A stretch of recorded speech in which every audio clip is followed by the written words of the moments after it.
வணக்கம் நண்பர்களே. இன்னைக்கு நம்ம ஈஸியான முறையில் வீட்டிலேயே சிக்கன் தம் பிரியாணி செய்வது எப்படிங்கிறத பார்க்க போகிறோம். வாங்க வீடியோக்குள்ள போகலாம். இது உங்கள் ஈஸி கிச்சன்.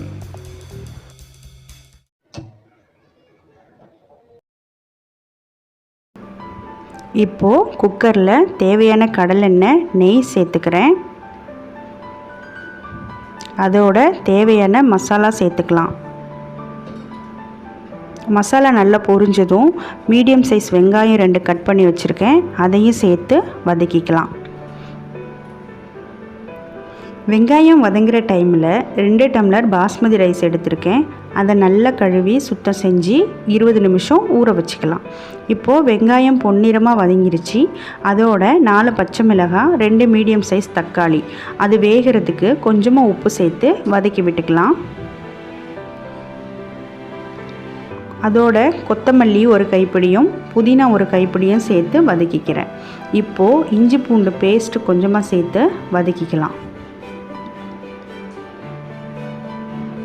நல்லா வதங்கினதுக்கப்புறமா மஞ்சள் தூள், மிளகாய்த்தூள், கரம் மசாலா சேர்த்து வதக்கி விட்டுடலாம்.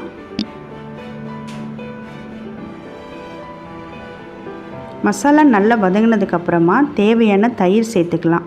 தயிர் சேர்த்து நல்லா வதக்கி விட்டுக்கிறேன்.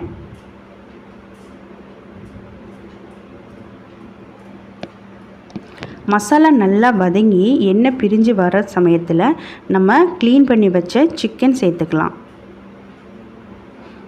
சிக்கன் சேர்த்து நல்லா கிளறி விட்டுக்கிறேன்.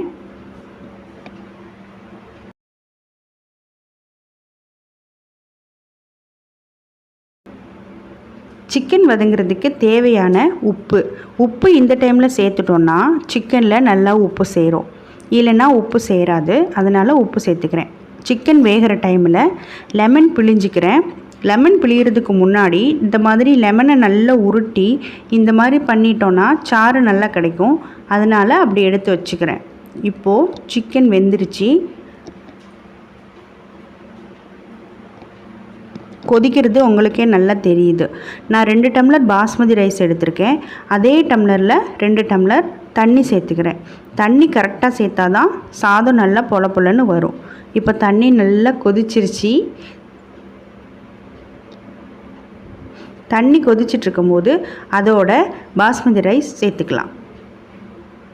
அதோட எடுத்து வச்ச லெமன் ஜூஸும் சேர்த்து நல்லா கிளறி விட்டுடலாம். எப்போவுமே கரண்டியாக அடியிலிருந்து கொண்டு வந்து கிளறணும், இல்லைன்னா சிக்கனும் ரைஸும் உடையிறதுக்கு வாய்ப்பு இருக்குது. இப்போது சாதத்துக்கு தேவையான உப்பு சேர்த்து நல்லா கிளறி விட்டுக்கலாம்.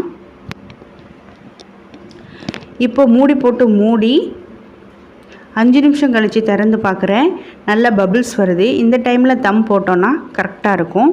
அதனால் அது மேலே புதினா, மல்லி சேர்த்து அதோட நெய்யும் சேர்த்து தம் போட்டுடலாம். நான் ஒரு கடாய் சூடு பண்ணி அது மேலே குக்கர் வச்சு மேலே தண்ணி வச்சுருக்கேன்.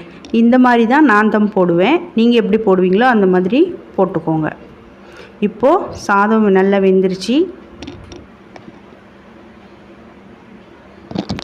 கரண்டியை அடியிலிருந்து விட்டு சாதத்தை கிளறணும், இல்லைன்னா சாதம் உடஞ்சிரும்.